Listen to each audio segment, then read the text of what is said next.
Alors, professeur William Gatchou, vous êtes le médecin des Lions Indomptables.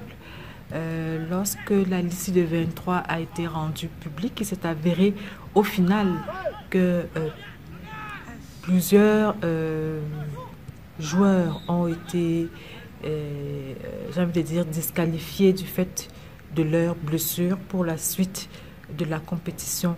Est-ce que vous pouvez nous dire ce qu'il en est exactement? Et je souhaite que vous commenciez par le cas de Vincent Aboubakar, qu'on va pourtant continuer à s'entraîner.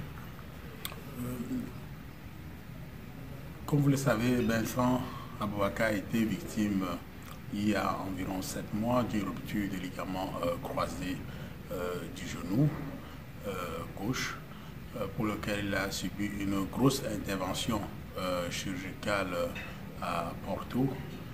L'intervention chirurgicale s'est très bien passée et puis il a eu une très bonne convalescence à Porto, et ce qui lui a permis de pouvoir reprendre les entraînements au mois d'avril avec son corps.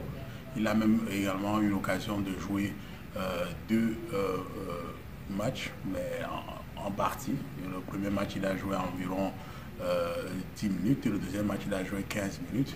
Et tout ceci s'est très bien passé. Et donc, il était question vraiment qu'il monte en puissance. Malheureusement, il a eu lors d'un entraînement une blessure au niveau de son muscle quadriceps gauche, une blessure musculaire. C'était une blessure qui était de grade 2, et le délai de récupération estimé par le club de Porto était d'environ 2 à 3 semaines si tout se passait bien.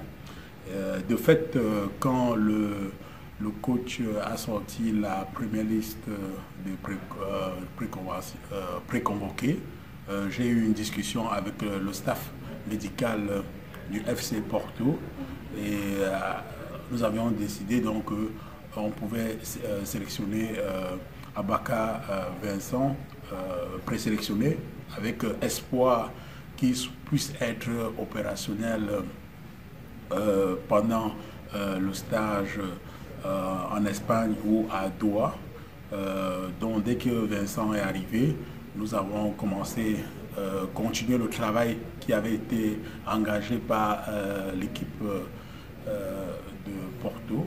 Et donc c'est vrai que les gens ont vu Vincent Aboubakar courir, mais vous devez savoir que une rééducation d'un sportif comprend plusieurs phases. Vincent Aboubakar était dans la phase de réathlétisation, c'est-à-dire qu'il est en train progressivement de retourner vers le terrain. Et dans cette phase, effectivement,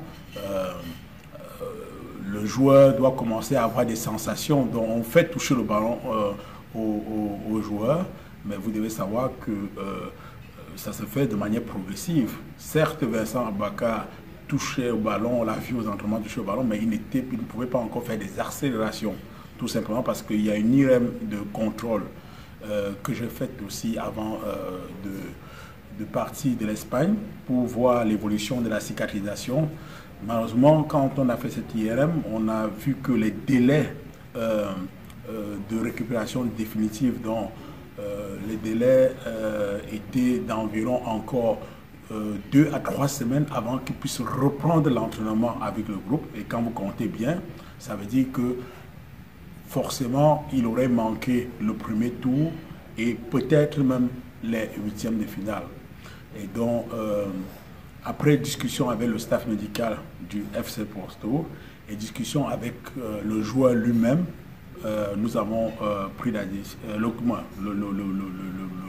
coach Clarence Seedorf a pris la décision en suivant bien sûr les 2 staffs médicaux, dont le staff médical de l'équipe nationale du Cameroun que je dirige, et le staff médical de Porto, de ne prendre aucun risque pour la carrière d'Aboubacar Vincent, qui, vous savez, est encore jeune et qui a encore de belles perspectives devant lui. Nous avons donc en concertation, après discussion avec le coach, décidé de ne pas amener Aboubakar la décision lui a été expliquée et le joueur a compris vraiment les enjeux parce que c'est clair que la CAN c'est important pour lui. Il était très triste de manquer à la CAN, mais il a encore des perspectives de nombreuses compétitions qui arrivent déjà dans quelques mois avec les qualifications pour la Coupe du Monde et tout. Donc il n'y a vraiment pas de polémique à avoir. C'est une blessure qui est grave, donc blessure du ligament croisé, c'est grave. Malheureusement pour lui, il a eu cette deuxième blessure musculaire. Et voilà, donc on doit lui laisser le temps de récupérer. Il rentre aujourd'hui à Porto.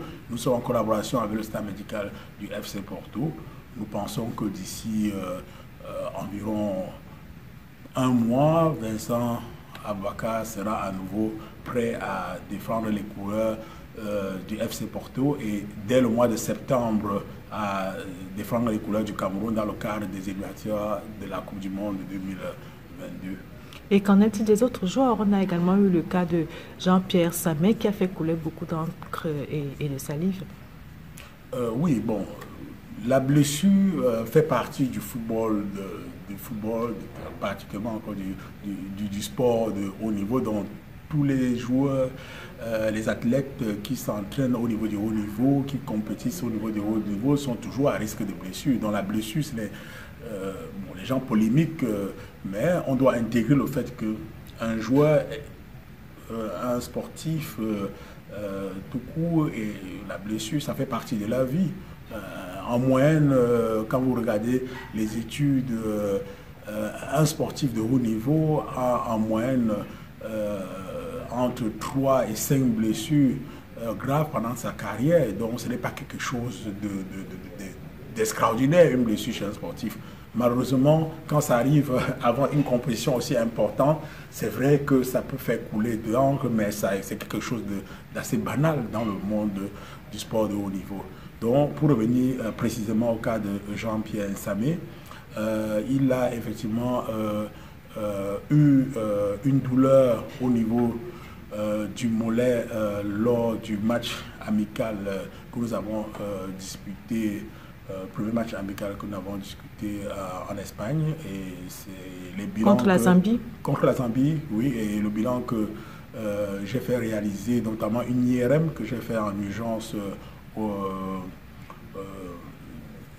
à Madrid, a montré qu'il avait une lésion de grade 1 assez importante au niveau du mollet qui nécessitait entre 2 semaines et 3 semaines pour qu'il soit à nouveau apte pour jouer une rencontre internationale. Donc la décision a été un peu facile et nous avons expliqué aux joueurs. Donc je pense que le joueur comprend, il y a une blessure et le joueur ne peut pas compétir. Donc le coach l'a éliminé de la liste, tout comme le jeune Bigomé qui est arrivé, qui est arrivé avec une douleur au niveau du genou, mais qui était une douleur qui était au tout début, qui était très très discrète, mais avec la charge d'entraînement, malheureusement, la douleur était de plus en plus croissante et les bilans ont conclu qu'il ne pouvait pas être prêt pour la compétition. Et c'est la même chose dont il a été également retiré de la liste par le sélectionneur.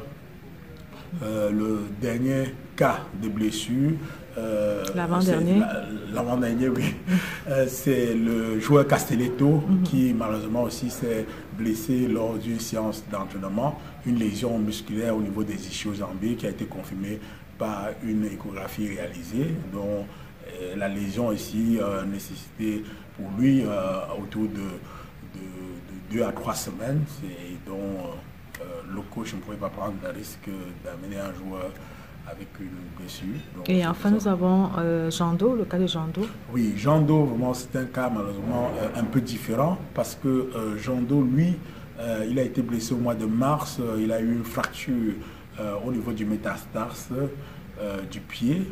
La même blessure qu'avait eu Neymar. Il a été opéré avec succès en France. Sa rééducation s'est passée très très bien. Il a même disputé un match, dernier match de championnat avec FC Sochaux. dont, après discussion, toujours, parce que nous sommes tout le temps en communication avec les staffs médicaux des clubs, j'ai discuté avec le médecin de Sochaux, qui disait que les entraînements se passaient bien, qu'il était en dehors de délai.